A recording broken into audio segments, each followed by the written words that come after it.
Hey, my cute kids. Today we have a Scooby-Doo mini mystery, Spooky Space Ghost by John Cizakis, illustrated by Dario Bruzella. Spooky Space Ghost. It's a chapter book, too. Here's all the mystery gang people. You know those guys, right? Shaggy and Scooby and Fred and Daphne and Velma and the Mystery Machine, of course. Chapter 1, Foggy Phantom. The sun was setting as the Mystery Machine neared the Air and Space Museum. I can't wait to brush up on my spaceflight history, Fred said. I want to see the huge models of the solar system, Velma replied. And don't forget about the space rocks, added Daphne. Like Scoob and I are all about that astronaut ice cream, Shaggy exclaimed. Just then, thick fog rolled in. A glowing, skull-headed spaceman appeared. Zoinks! Shaggy yelped. Fred swerved the van away from the foggy phantom. The vehicle turned down a dirt road that led to an old farmhouse. Look, said Velma as she pointed to a shadow in the window. Maybe whoever lives there can help us, Daphne said.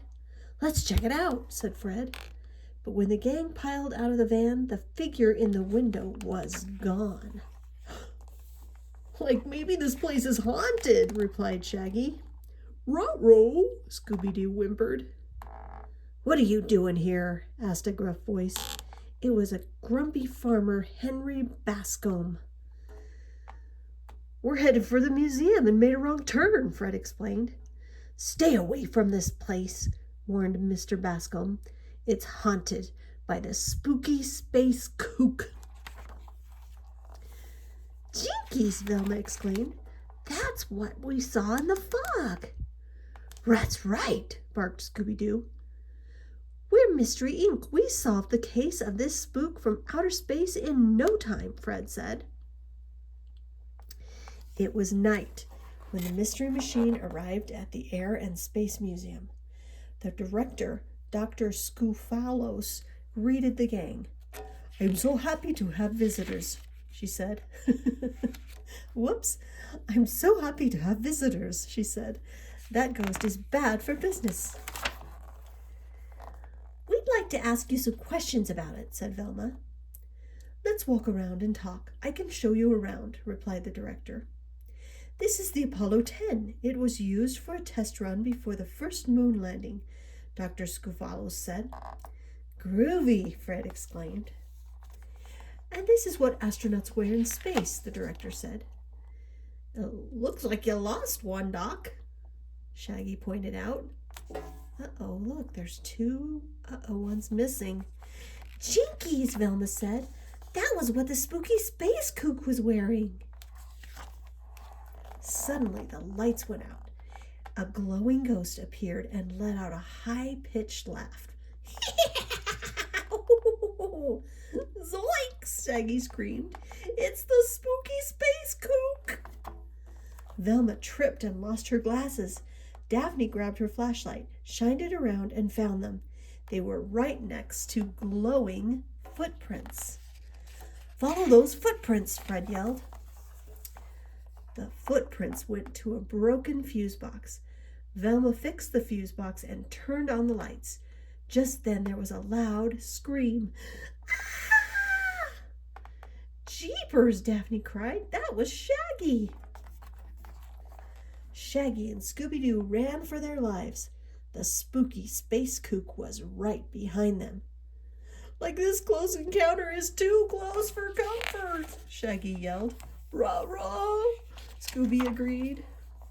I've got an idea, Fred said. This way. Daphne and Velma followed him up the stairs.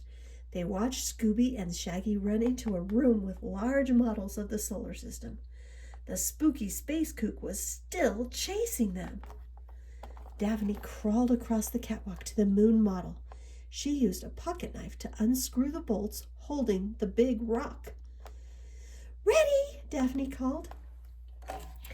Hey guys, I've got Scooby snacks, Velma shouted. Scooby froze in his tracks. Ruby snacks. The spooky space kook tripped over the stop dog. Crash! Now! Velma yelled at Daphne. Daphne let the large prop drop. Smash! They got him. Like this is the first time the moon landed on an astronaut instead of the other way around, Shaggy laughed. That's right, Scooby said. Thank you for catching the ghost, Dr. Screwfollow said. Our pleasure. Now let's see who this ghost really is, said Fred. He pulled off the helmet to reveal Farmer Bascom.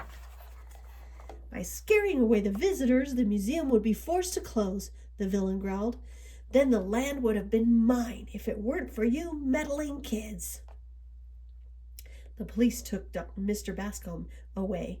Scooby-Doo and the gang headed to the cafeteria. Like all that running sure made me hungry, Shaggy said. And this astronaut ice cream is out of this world. Scooby-Doo! The end. So did you see all the characters? I didn't read who the characters were, but you guys know, right? Meet the mystery gang. Shaggy. Norville Shaggy Rogers is a laid-back dude who would rather search for food than clues, but he usually finds both. I didn't know his first name was Norville. Scooby-Doo is a happy hound with a super snout. Scooby-Doo is the mascot of Mystery Inc. He'll do anything for a Scooby snack. Fred Jones Jr. is the oldest member of the group. Friendly and fun-loving, he's a good sport and good at them too. Daphne, brainy and bold, the fashion-forward Daphne Blake solves mysteries with street smarts and a sense of style. Velma Dinkley is clever and book-smart. She may be the youngest member of the team, but she's an old pro at cracking the case. And the Mystery Machine?